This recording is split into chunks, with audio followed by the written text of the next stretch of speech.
Halo teman-teman, kembali lagi di Super Class. Sesuai dengan apa yang saya janjikan sebelumnya, bahwa kita akan melanjutkan materi mengenai bagaimana membuat profile LinkedIn yang baik.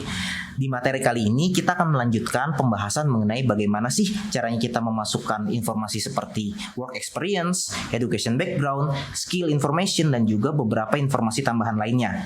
Mau tahu lebih lengkapnya? Yuk kita simak video Super Class bagaimana membuat profile LinkedIn yang baik kali ini.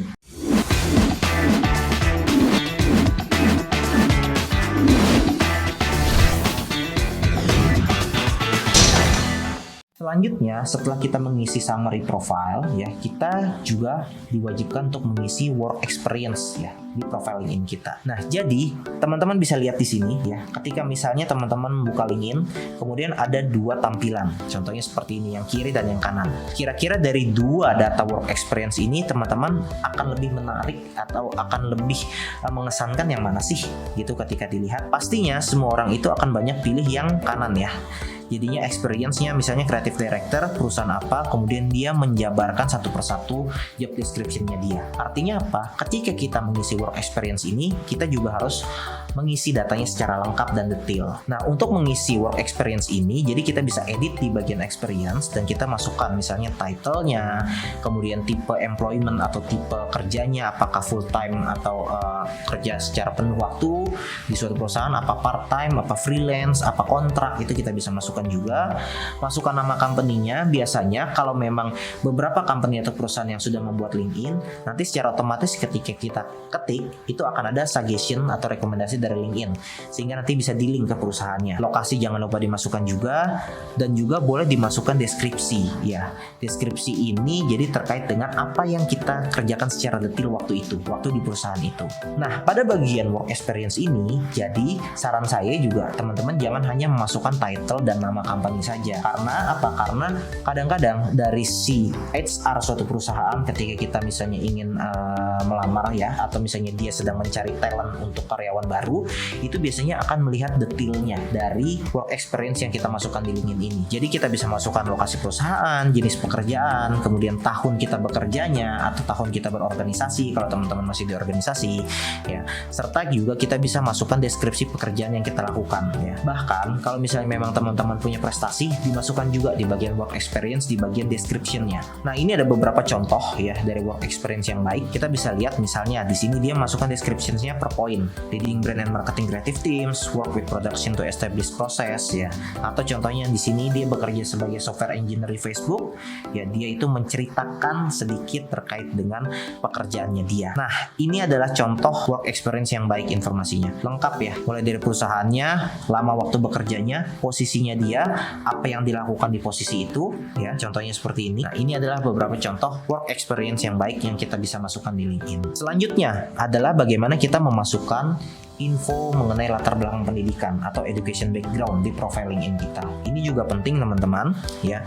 Jadi sebenarnya kenapa sih memasukkan education background ini penting? Karena biasanya ketika kita memasukkan education background seperti universitas mana atau sekolah mana, itu kita bisa secara otomatis terkonek dengan alma mater, koneksi alma mater kita. Jadi algoritmanya LinkedIn atau sistemnya LinkedIn ini bisa mendeteksi, oh ternyata ketika kita masukkan saya dari lulusan Universitas Negeri Jakarta, nanti maka suggestion-nya itu orang-orang sekitarnya itu yang akan diberikan rekomendasi oleh LinkedIn adalah orang-orang yang mungkin satu universitas atau satu jurusan sama kita. Sehingga hal ini menjadi penting banget ya. Tapi biasanya di bagian education ini yang perlu kita masukkan hanyalah mulai dari SMA saja sampai ke kuliah kita gitu. Jadi dari SD, SMP sebenarnya nggak perlu gitu. Jadi yang terpenting biasanya yang di-highlight itu adalah di bagian kuliahnya atau di universitasnya. Tetapi kalau untuk memasukkan nama SMA pun nggak masalah ya. Contohnya seperti ini, kita bisa masukkan nama institusinya, tingkat pendidikannya, jurusan atau program studi, dan tahun akademis yang ditempuh. Masukkan secara detail dan lengkap. Dan juga jangan lupa kita sebenarnya bisa memasukkan juga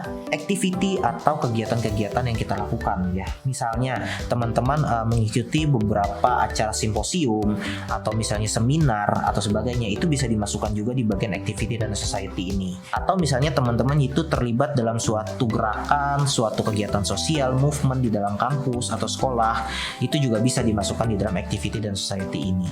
ya. Sehingga apa? Sehingga informasi kita ketika kita berada di masa kuliah ataupun di masa SMA itu akan lebih jelas gitu ya ditampilkannya. Karena kadang-kadang HR atau HRD itu juga melihat kurang lebih background kita pendidikannya apa, kemudian juga apa sih yang kita pernah ikuti waktu zaman kuliah, apakah kita ikut BEM, HM ya, ataupun misalnya kegiatan-kegiatan mahasiswa. Itu juga menjadi salah satu faktor yang bisa menjadi pertimbangan dari HRD. Ini contoh beberapa tampilan education background yang diisi secara lengkap ya. Jadi kita bisa lihat di sini ya, kita ambil contoh misalnya yang di Indonesia ya. Misalnya lulusannya dari University of Indonesia atau Universitas Indonesia ya, gelarnya sarjana marketing communication advertising. Lulusnya misalnya tahun 2010, kuliahnya dari 2006 ya. Kemudian activity yang dilakukan misalnya mengikuti himpunan mahasiswa atau misalnya mengikuti BEM. Boleh juga dimasukkan misalnya waktu SMA-nya itu di mana. Nah, ini yang beberapa kita bisa contoh ya. Tadi kita sudah membahas mengenai masukkan work experience, kemudian juga education background, dan sekarang kita masukkan skill di profile info kita. Menambahkan skill information ini menjadi hal yang penting ya ketika kita membuat profile LinkedIn. Tujuannya apa sih?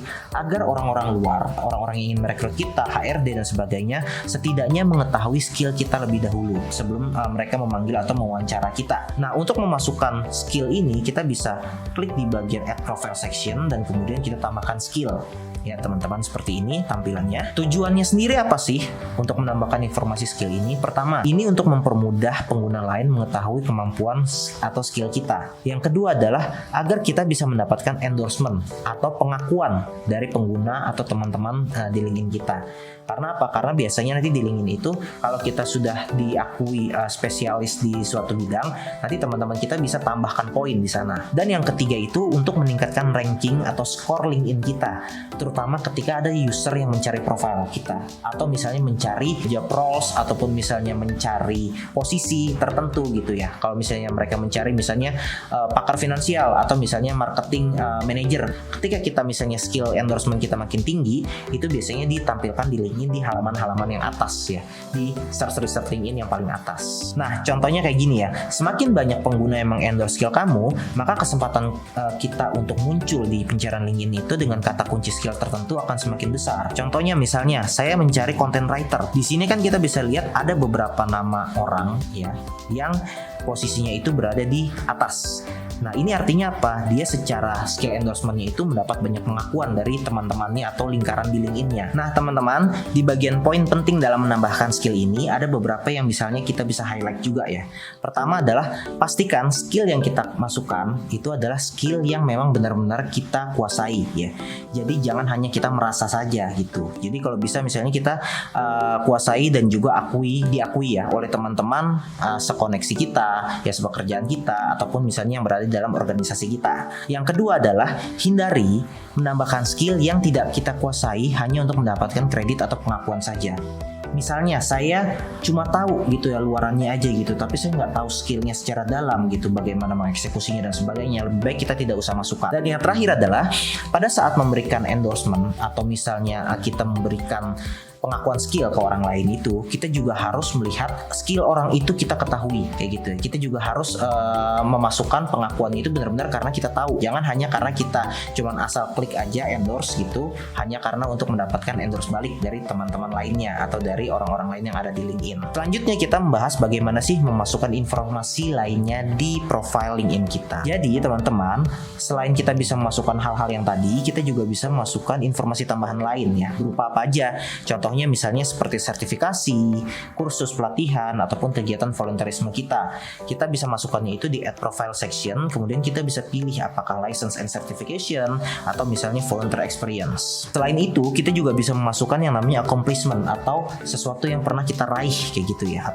Contohnya misalnya karya tulis kita, kursus yang kita ikuti, bahkan penghargaan atau awards yang kita dapatkan. Itu juga kita bisa masukkan di dalam LinkedIn. Ini ada beberapa contoh misalnya informasi tambahan yang mungkin berguna untuk kita masukkan seperti ini ya. Misalnya dia mendapatkan sertifikasi dari LinkedIn, mendapatkan sertifikasi dari Google atau dari lembaga institusi tertentu karena mengikuti suatu kursus ya, atau mengikuti kegiatan volunteer ya. Jadi teman-teman bisa masukkan juga contohnya misalnya mengikuti kegiatan volunteerisme selama kuliah untuk Greenpeace, untuk WWF, atau untuk misalnya Indo Relawan. Selain itu juga kita bisa menuliskan beberapa accomplishment kita, hal-hal yang sudah kita achieve atau kita raih, seperti melakukan project-project, bahkan penghargaan dan juga award yang kita dapatkan. Poin pentingnya dalam menambahkan informasi lainnya ini atau other information ini, yang pertama adalah pastikan sertifikasi atau license yang kita masukkan itu berasal dari lembaga resmi atau organisasi yang resmi. Jadi jangan misalnya kita masukkan yang informal atau misalnya tidak ada pengakuannya dari luar seperti itu ya, misalnya hanya karena geng ke geng, teman ke teman saja, komunitasnya itu kurang relevan untuk dimasukkan ya. Masukkanlah misalnya yang dari organisasi kampus ya, HM, ataupun misalnya kita ikut organisasi atau asosiasi marketing se-Indonesia misalnya, itu bisa kita masukkan. Selanjutnya, pastikan penghargaan dan award yang kita dapatkan itu memiliki bukti atau proof. Agar apa? Agar dapat meningkatkan kredibilitas kita. Hal ini juga penting ketika misalnya nanti kita diwawancara oleh HRD.